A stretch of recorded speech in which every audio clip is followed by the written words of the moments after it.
All right, thanks, Alina. Can you see my Yes, I see okay. your screen. Okay. Awesome. All right. Hi, everyone. I definitely know some of you, but not all of you for sure. I am Amber Anderson, and as you know, I manage the Historic Rehabilitation Tax Credit programs for our office. Just to give you a little preview, we are going to talk for about 15 minutes about the two tax credit programs, just kind of basics, what they entail. And then we'll have another 15 or so minutes on the Secretary of the Interior standards for rehabilitation that tax credits tax credit projects follow. And then I also, if we have time at the end, I have a couple of case studies, very brief case studies that we can run through to see kind of some examples of how these programs are utilized. My computer, there we go. Okay. All right, so there are two historic rehabilitation tax credit programs available here in the state of Utah. One is a state tax credit for residential properties, and one is a federal tax credit for income producing properties. And both of these programs provide on their own a tax credit, an income tax credit equivalent to about 20% of a project's cost. An approved project's cost.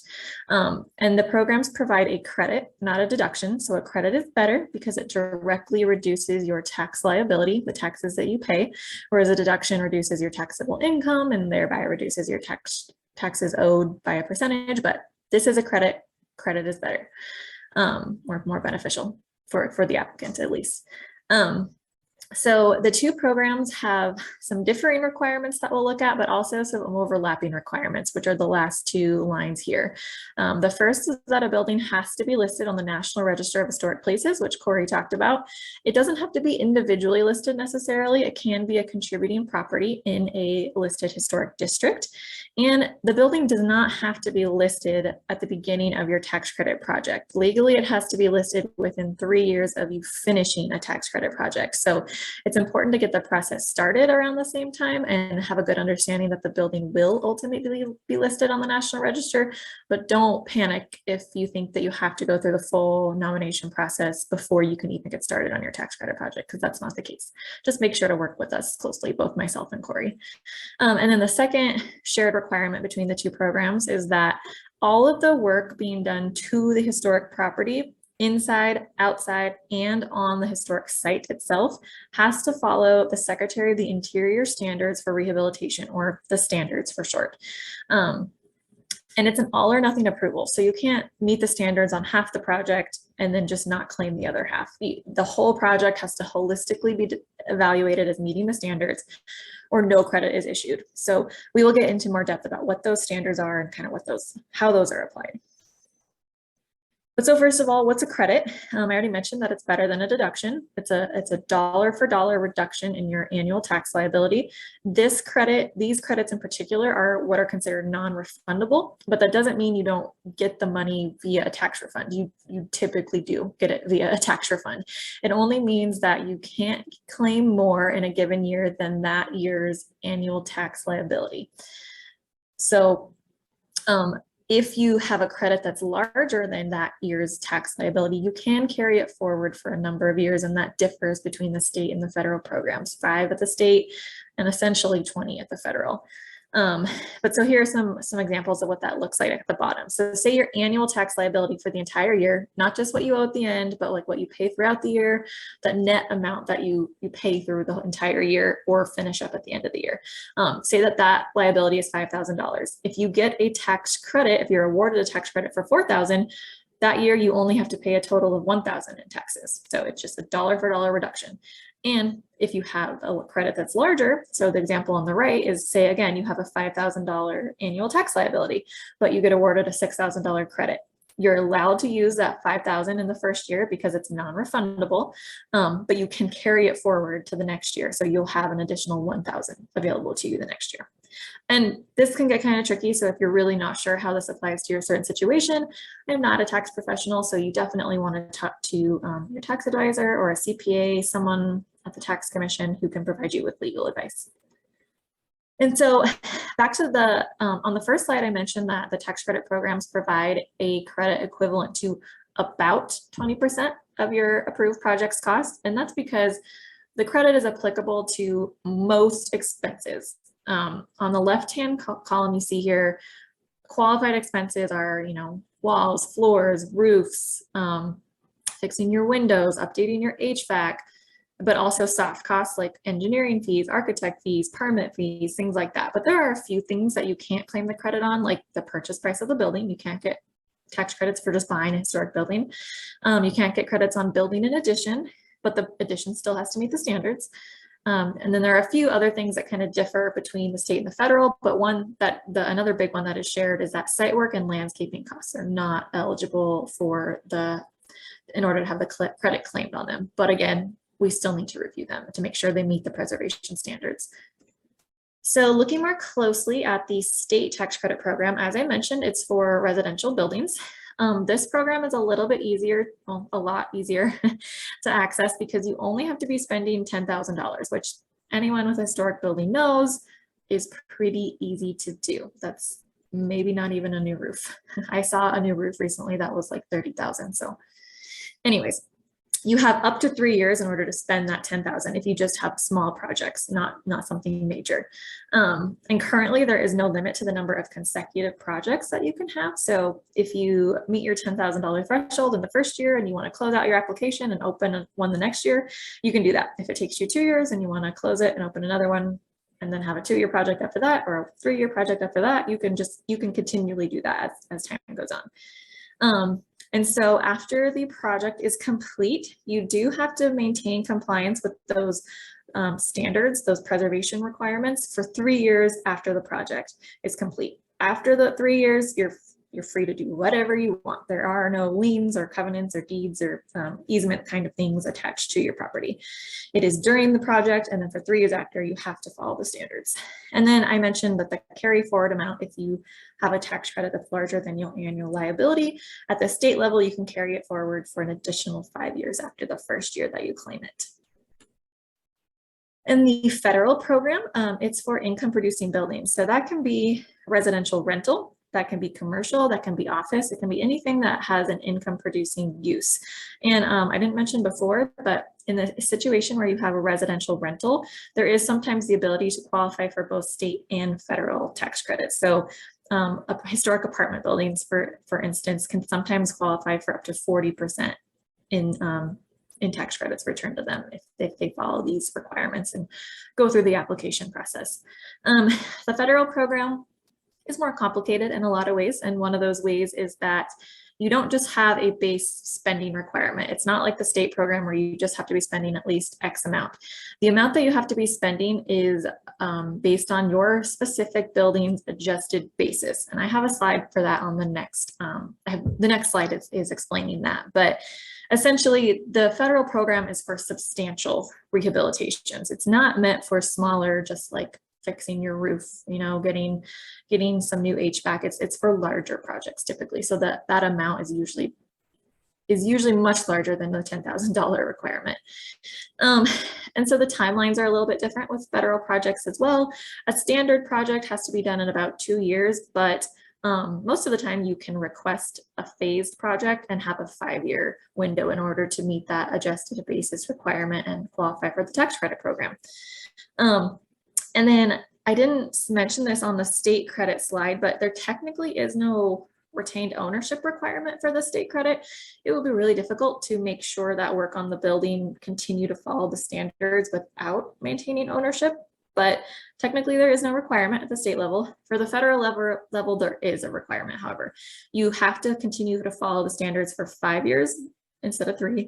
So 5 years, and you also have to maintain ownership of the property for 5 years. So if you don't do one or both of those things, you have to pay the credit back. And then the federal non-refundable carry forward situation is a little bit trickier. You used to be able to carry the credit forward for an additional 20 years, and technically you still can, but you're required to carry it forward essentially for 4 years. You have to spread it out over a minimum of 5 if you're going to claim the federal credit. That was a change that happened with the tax reform, which isn't really new anymore, I guess. That was in 2017, so maybe I should edit that. But and so back to the spending requirement for the federal program, it's based on the building's adjusted basis, and this this is the complicated calculation. It's very different for every building, but most often, at least 50% of the time, we see buildings, the recent purchases. So the calculation is simplified. It's at the bottom.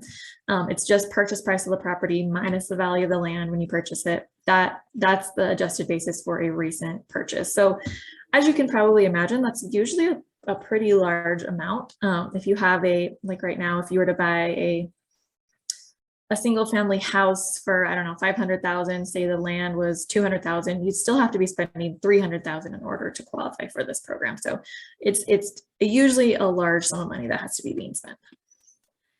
Here's kind of a review. I won't read through all of these, of the differences between the state and the federal programs, the different cost requirements and different timeline requirements. One of the biggest ones, and the one that I haven't mentioned yet, is the very bottom. The state program, our office has the final say over, whereas the federal tax credit program, the National Park Service actually has the final say.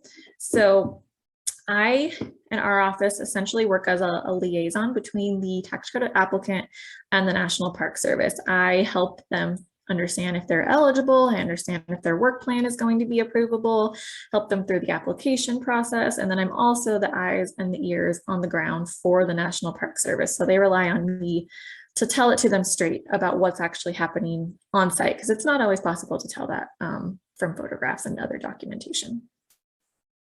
So how do you get started? Honestly, the first thing I would recommend before doing anything else, before trying to apply, before touching the building, if possible, is to just contact us. We can help make sure the building is either listed on the National Register or is eligible to be listed on the National Register. We can help make sure you understand whether or not you're eligible for state and or federal. And we can also make sure you get started on the correct application process. Then I have screenshots of the two different applications on the next couple of slides, but it is different between state and federal, the process that you follow. So it's really just important to talk to us early and often. If for some reason you choose not to talk to us before starting, honestly, one of the most important things you can do before touching anything on the building is to thoroughly document it with photographs, and usually drawings are helpful, basic floor plans, because the only way that we can evaluate whether or not the work that you are doing is going to meet the standards for preservation is to know what you started with. So if you come in with a project that's half done, we have no way of knowing if you got rid of a bunch of character defining features and drastically changed the floor plan, if that was not documented in a way that is readable and understandable beforehand. And then I kind of already have hinted at this, but the safest thing to do with the tax credit project is to reach out and start the application process before starting any physical work on the building. Legally, you can apply after you've started work, not after you finish work, but after you've started work. But it's really risky. So if you've done work that doesn't meet the standards, either you're going to end up just completely disqualified, or you're going to have to spend more money to fix it. So it's really not safe to start on tax credit project before you have started the process with us. So just kind of a quick look at the state application. This is what it currently looks like. As you heard from Corey, we have undergone we're in a different department. So we're not in the Division of State History anymore. We're getting a new website. So this application will change in the near future, but this is what it currently looks like if you go to our website and try to open it up. The state application is essentially just a before and an after. This is a screenshot of the before. It's kind of a condensed version of how the federal program works, but the before application is where you document and show what you started with and describe your proposed work plan. And then the after application is just after photographs.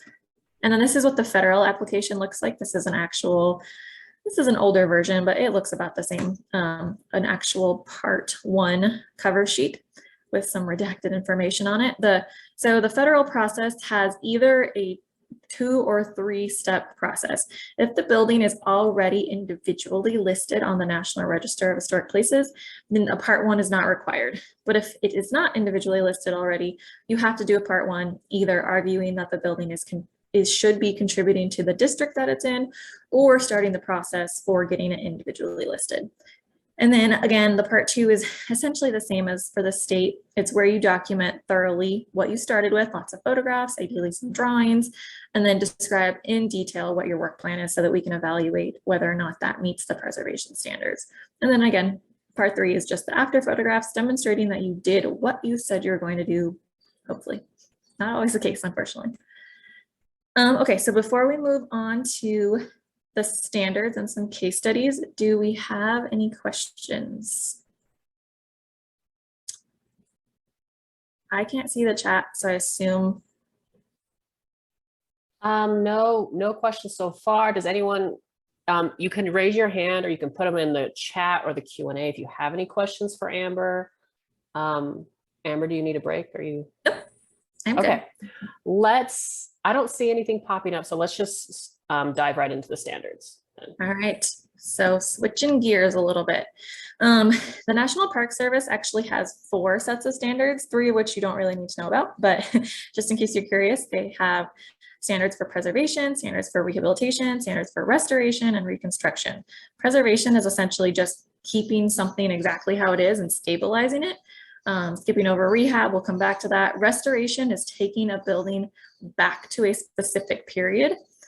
Reconstruction is pretty self-explanatory, rebuilding something based on historic evidence, but then rehabilitation is the one that we look at. We don't look at restoration, we don't look at preservation, we look at rehabilitation.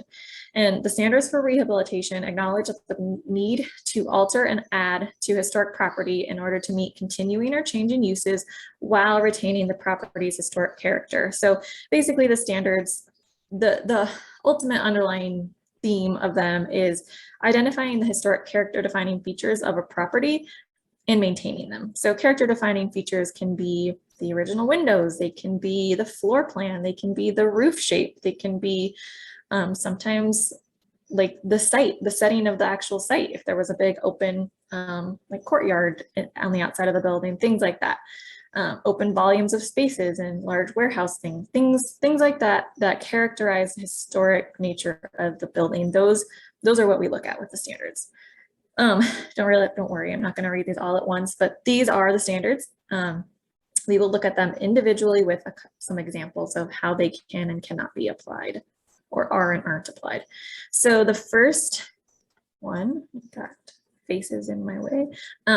So the first standard is that a property shall be used for its historic purpose or be placed in a new use that requires minimal change to the defining characteristics of the building and its site and environment. So the example on the left is a good example of meeting this standard.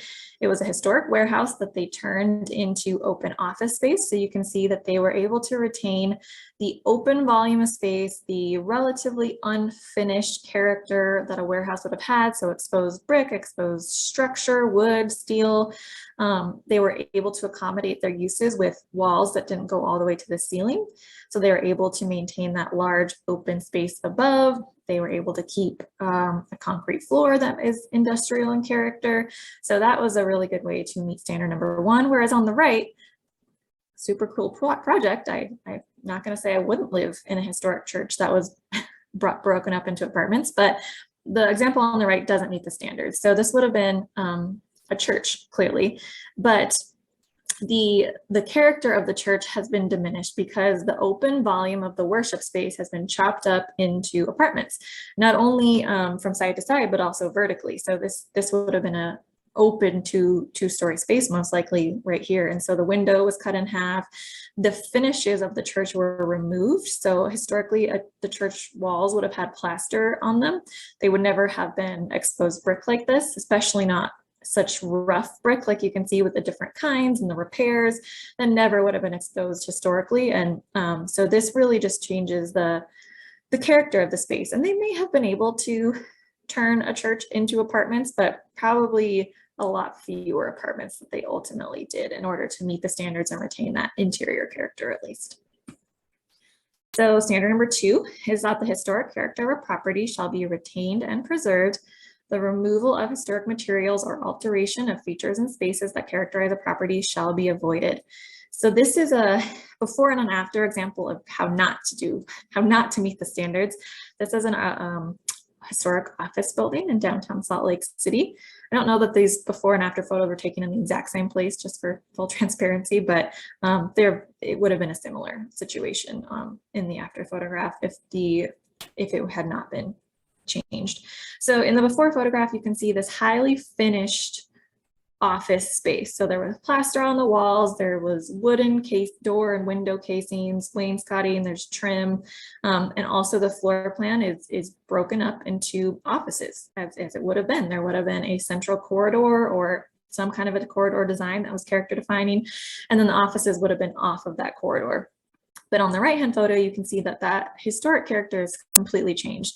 They removed the finishes from the walls, the floors, and the ceiling. So that finished space that would have been really important historically to an office in order to feel professional is gone. They have implemented more of an industrial, like unfinished space that would never have been in a historic office.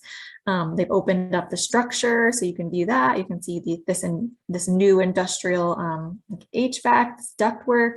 None of that would have been visible historically. They've also pretty much gotten rid of the floor plan. That historic character defining corridor that illustrated an office function is gone. I do think they keep the windows, so that's great. But really this just doesn't meet the standards in a number of ways. So standard number 3 is that each property shall be recognized as a physical record of its time, place, and use. Changes that create a false sense of historical development, such as adding conjectural features or architectural elements from other buildings, shall not be undertaken. So this one may seem a little more unreasonable or extreme than the others, but it has an important function. So the photograph on the left is the before, and this is a 1930s bank building. And so what they did, although it was a very successful project, so no shame in that. But the reason that it didn't meet the standards is because they took these beautiful doors from, I believe it was somewhere back east from a building, like a school building that was several decades older than this building. So the era was different, the materials were different for the region. The style was something you wouldn't have seen in this building. It was from a totally different use of building. So it was essentially kind of creating a false sense of history by introducing this element to the building that would never have been there historically. So standard number 4, most properties change over time. Those changes that have acquired historic significance in their own right shall be retained and preserved. So this is a building in Brigham City. Most of you are probably familiar with. It's been a great preservation project over many decades. But so this is a current federal historic tax credit project. And as you can see, there are a couple historic photographs and closer to original on the far left, and then something in the 19-teens, I think 1912 in the center. And then what they started with essentially on the right. So the facade, the lower facade on the right in the 2016 photograph dated to, I think it was like the 1980s or something. It definitely wasn't during the historic period.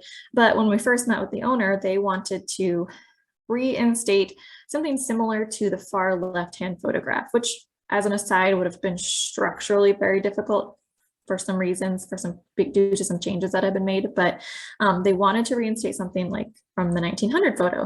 But we had a conversation with the National Park Service about whether that was appropriate or something more similar to what we see in the 1912 photograph. And the 1912 photograph shows a completely different facade that was introduced at some point between 1900 and 1912.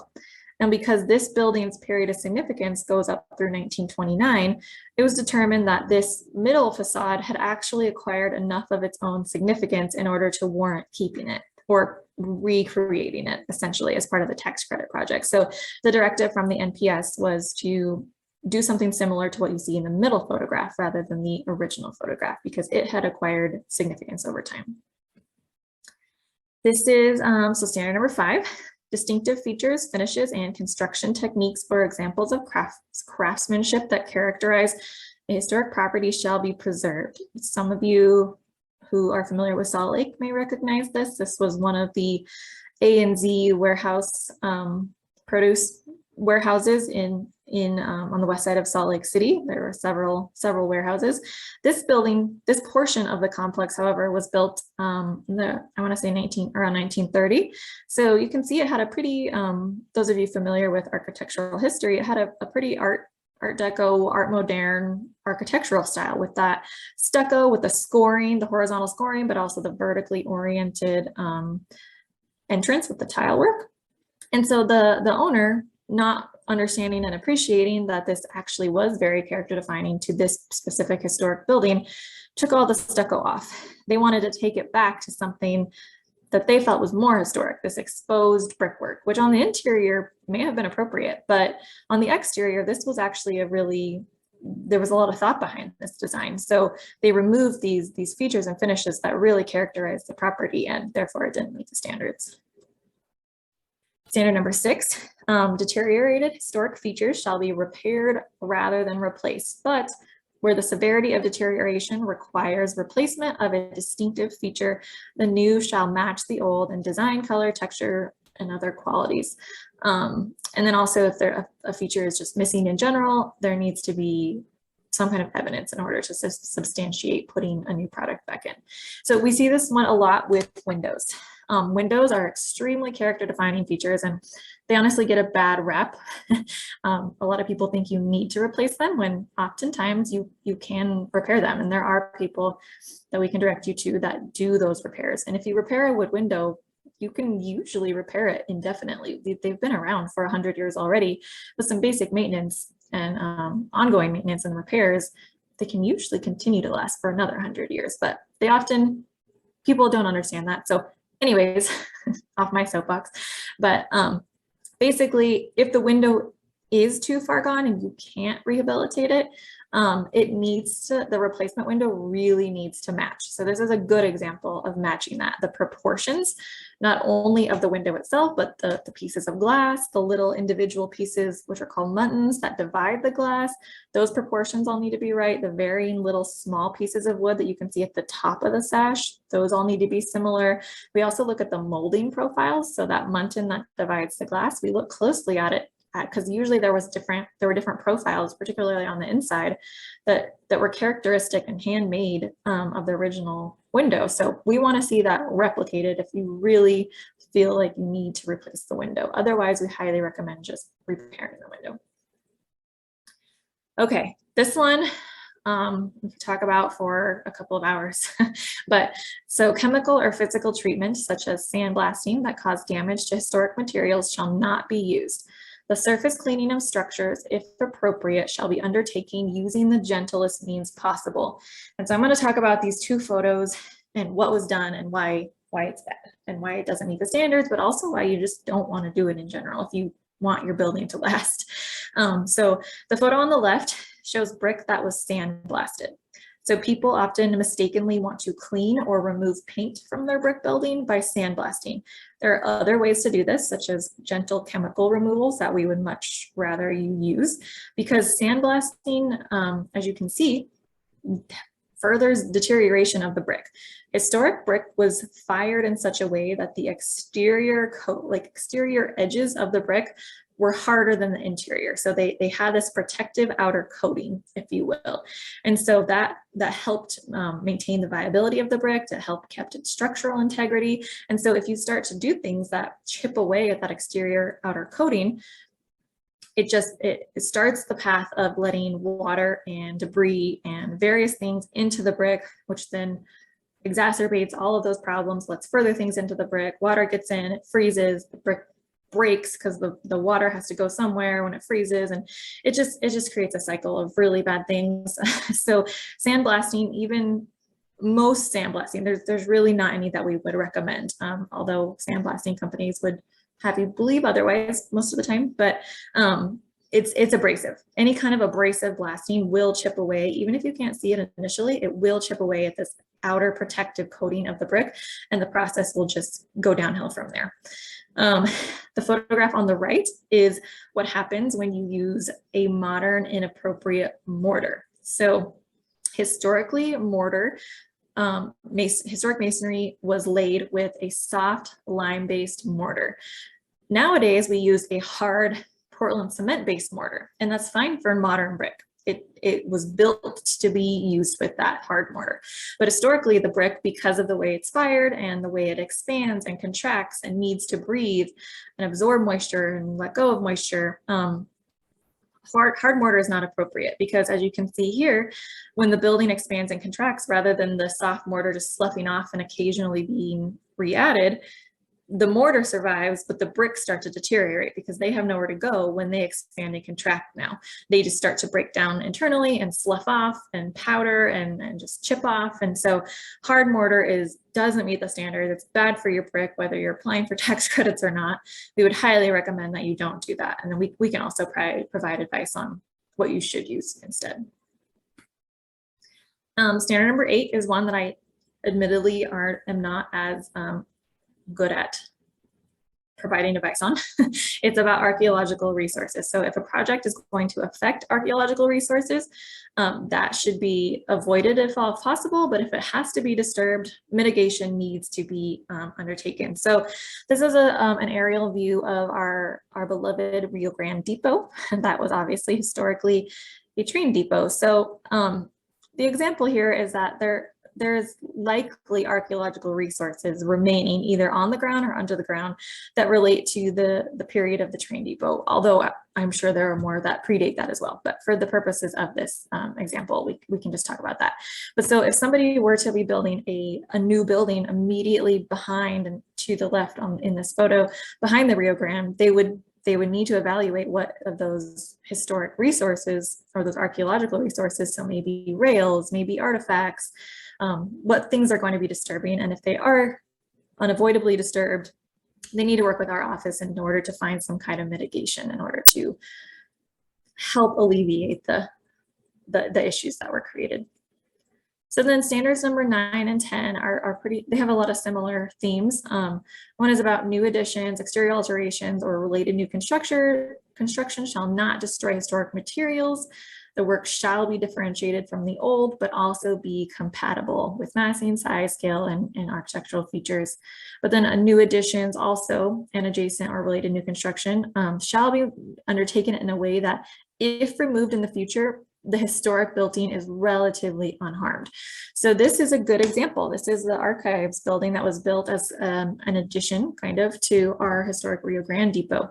So this new building, which is attached to the Rio Grande, it meets standard number 9 because it doesn't overshadow the historic building, but it does speak a lot of the same language. So that the brick banding, the brick and stone material banding, is similar to the historic building, but it doesn't fake look old. The windows are a similar scale and set apart in a similar way. The building is not bigger or taller than, but it is a similar in terms of height and setback from the street. And then also, it's attached to the Rio Grande building with a very inconspicuous glass hyphen. So the buildings read as 2 separate things. They don't read as an addition. So they're compatible, but they're also connected in a very inconspicuous way that if it were to be undone, if that hyphen were to be removed, the Rio Grande Depot would be very, very unharmed. There may be a few very small repairs that needed to be made on that side elevation, but this is a really good example of meeting both standards number 9 and 10.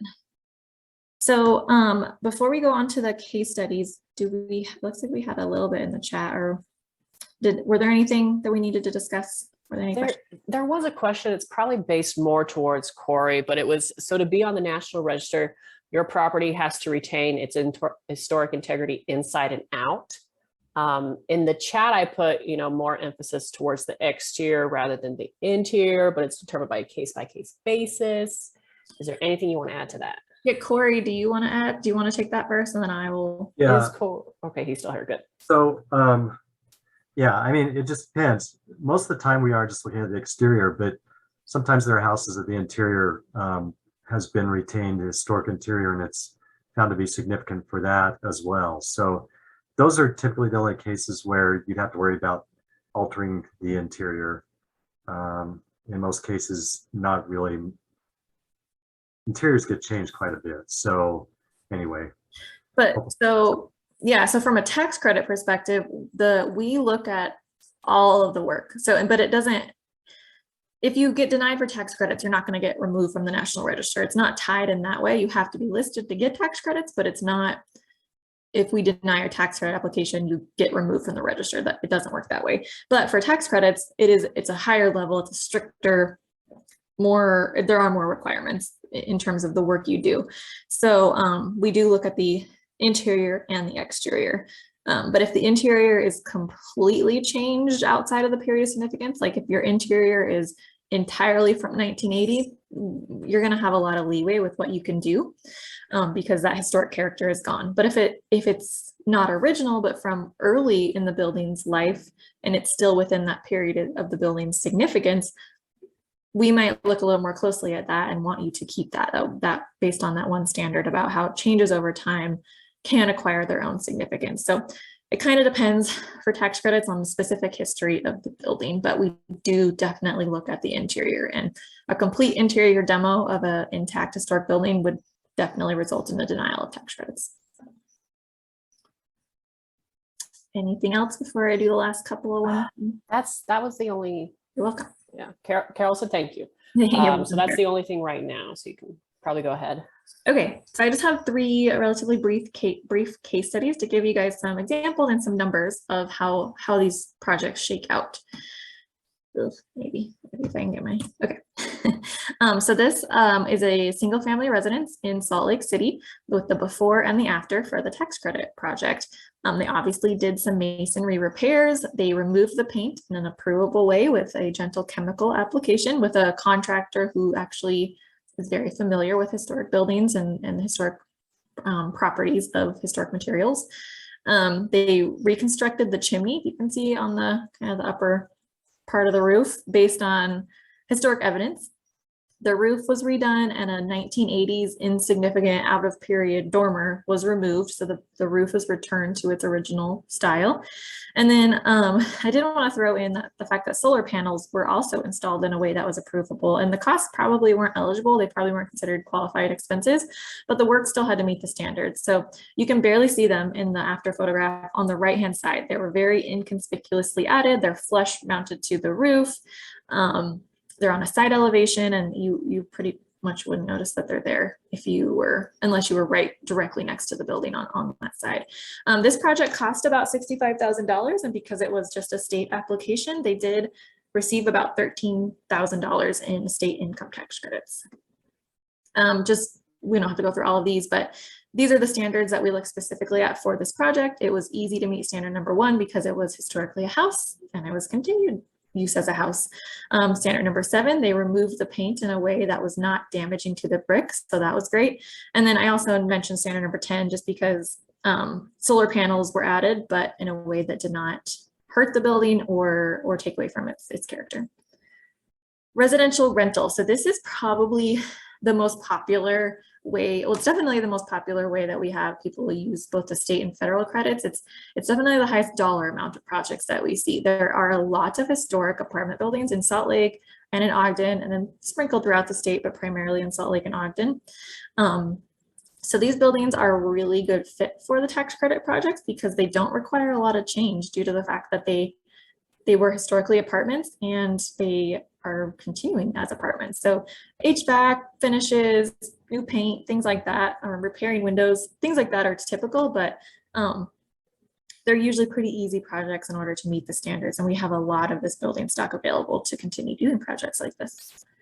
We're going to look at a residential rental situation that wasn't quite the same as a historic apartment building, but it was similar. So you guys are probably familiar with Amanda Knight Hall and all of the things that happened with that building over the last few years, where it was threatened to be demolished, and then their Preservation Utah and the city got involved. And anyways, the building was purchased by a developer and it was turned back into women's housing. So historically it was a dorm, it turned into offices, and then it was abandoned, but it is now back being used essentially as its original purpose as female rental housing for BYU. And so their project cost about $3.2 million. And because they received both state and federal, their estimated tax credit return was $1.3 million. So a pretty good return on investment for a project that will get to keep serving the community for many years to come. So some of the specific issues that this project dealt with are listed here, and we'll look at them a little bit more closely. So Amanda Knight Hall on all 3 levels had this very central character defining corridor as a dormitory would. There would have been a corridor with rooms off of the side.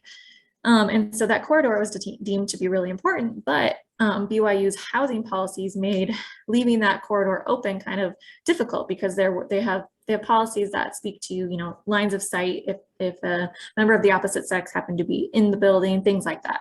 So in working with the National Park Service, we were able to come up with a solution where they added these doors in the lower right-hand corner, as you can see, in a way that still didn't always block the view. So the doors are added, and there are glass side lights essentially on either side. So if there weren't any curtains or blinds or coverings installed, you could still see that full length of hallway, and the doors were left in the same places along that hallway.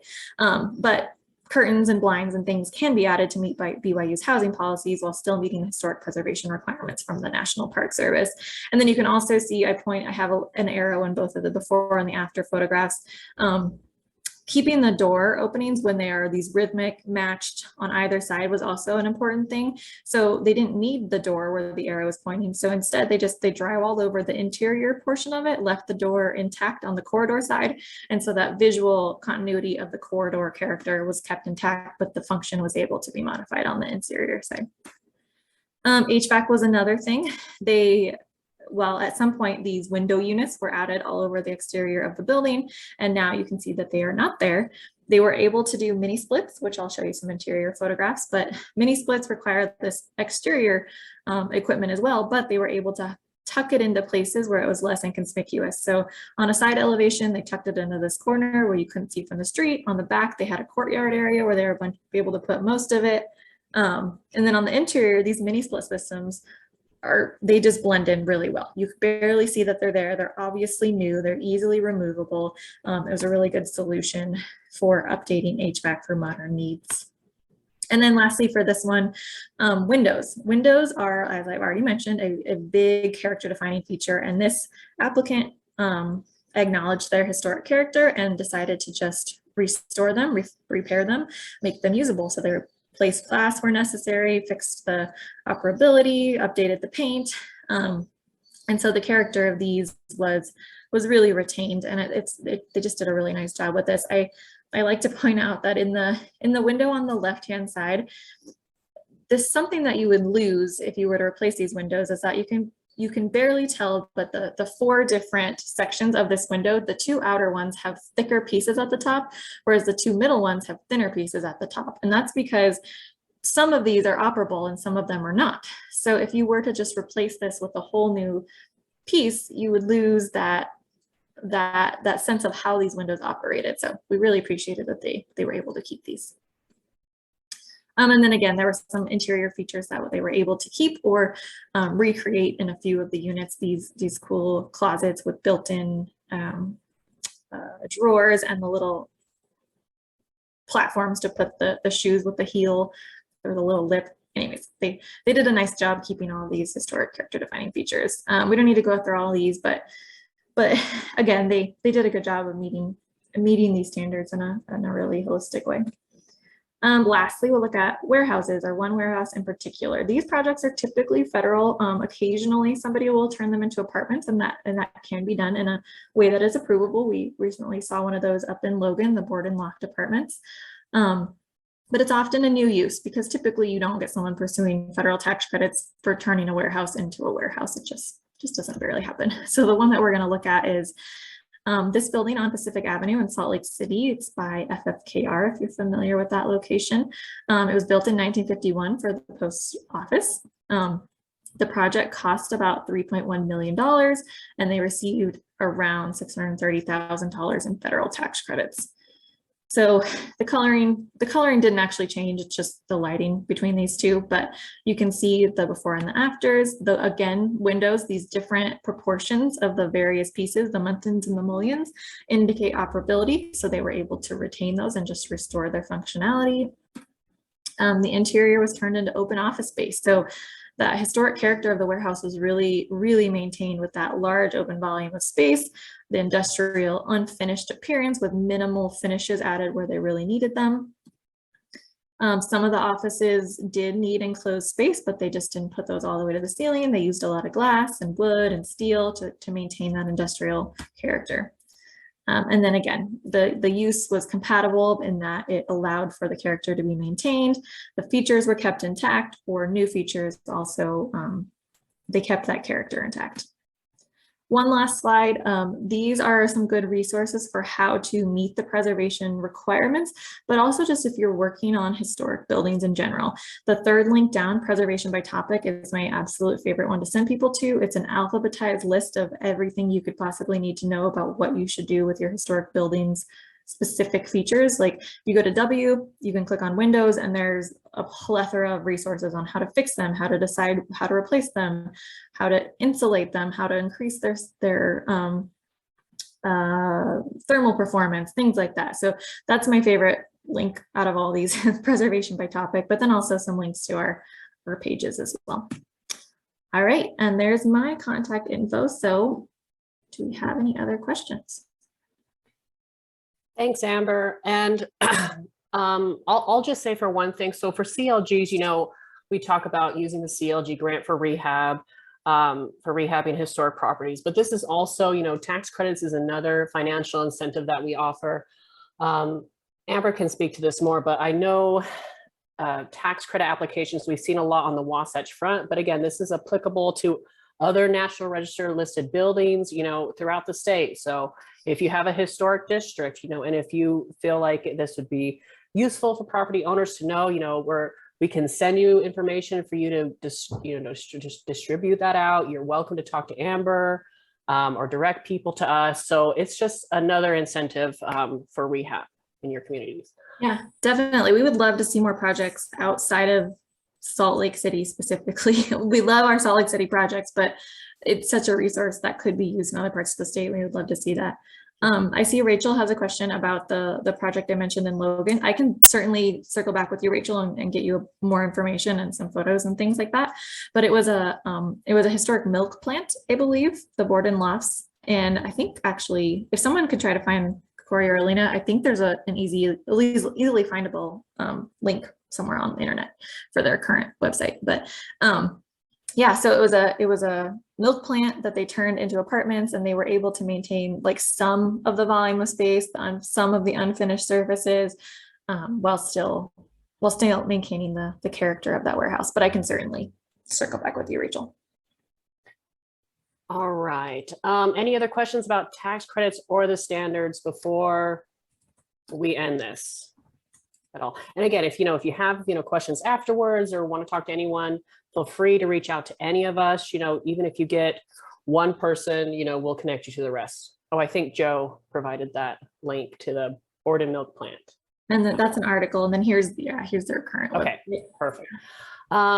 All right. So thanks for everyone for joining us. We will follow up with an email, links, PDFs, and hopefully the link to this video if my computer works enough to put it on YouTube someday. And stuff. So thanks everyone for your patience, for being with us, and just have a great day. Okay. Thank you. Bye. Bye everyone.